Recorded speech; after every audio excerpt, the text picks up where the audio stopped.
Here's a little history to highlight the power of prophecy. In Daniel 8 from 553 BC, we saw that Daniel was shown a vision of a goat with one horn. This goat was identified by the angel Gabriel as being prophetic of the empire of the Greeks that was to come.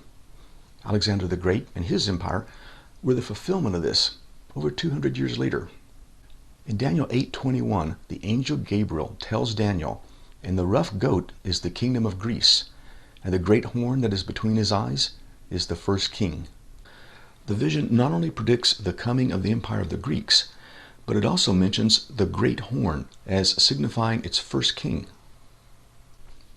I'm going to be quoting from an ancient Jewish historian, Flavius Josephus. He was sometimes an associate and a negotiator for the Roman government in the 1st century AD.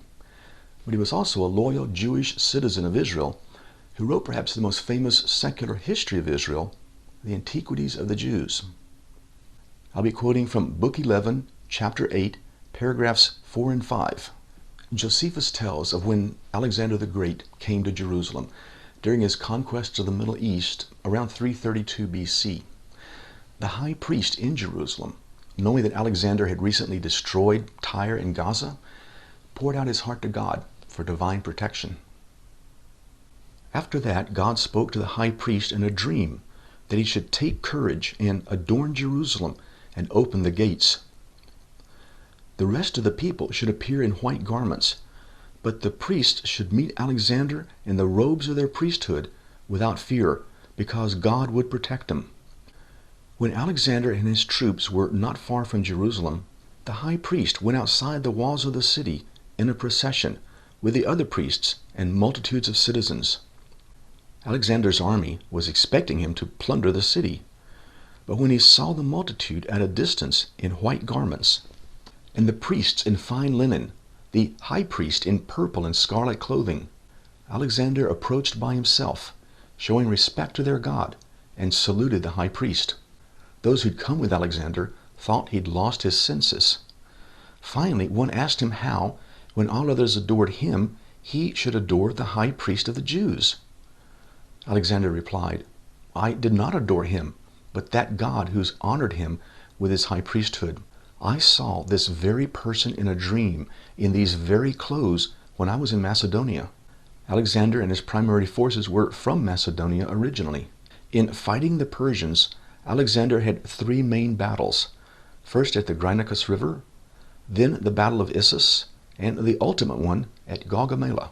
But Alexander is saying here that before he ever started his drive east to defeat the Persians, he'd had this dream in Macedonia that he's now describing to his followers here outside the walls of Jerusalem. The dialogue from the Antiquities of the Jews continues. "I was considering with myself how I might obtain the dominion of Asia, and I saw this man who exhorted me to make no delay, but boldly to pass over the sea. He would conduct my army and would give me the dominion over the Persians.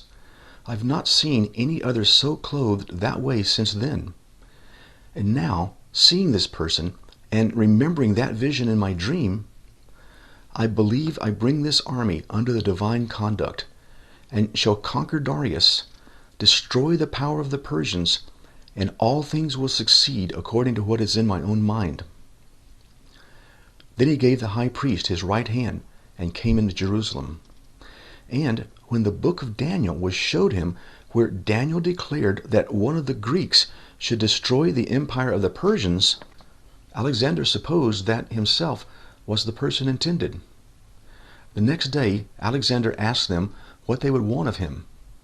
The high priest asked that they might enjoy the laws of their forefathers and might pay no taxes on the 7th year. Alexander granted all they desired. When Alexander the Great was shown Daniel's prophecy by the priests in Jerusalem, he acknowledged that it was a prophecy about himself. Furthermore, years before this, Alexander had seen in a dream these ones in Jerusalem dressed in priestly robes coming to meet him. And this information is taken from a famous secular history book from the 1st century AD. Why should this matter to us over 2,000 years later? To me, it's another example of the veracity and certainty of Bible prophecy.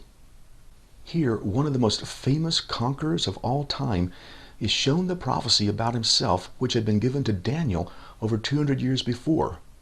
Alexander acknowledged that it was about him, and then he asked the high priest what he could do for them. And Alexander went on to be a benefactor of the Jewish people in his lifetime. So those who dismiss Bible prophecy and feel it's not relevant to our times are doing so at their own peril. On the other hand, there are those who look for God to yet fulfill His word, for the events of the end time to come, and the millennial kingdom of Jesus to be established. Bible prophecy was fulfilled so dramatically and tangibly in the secular world, with Alexander the Great in Jerusalem reading about himself in Daniel chapter 8.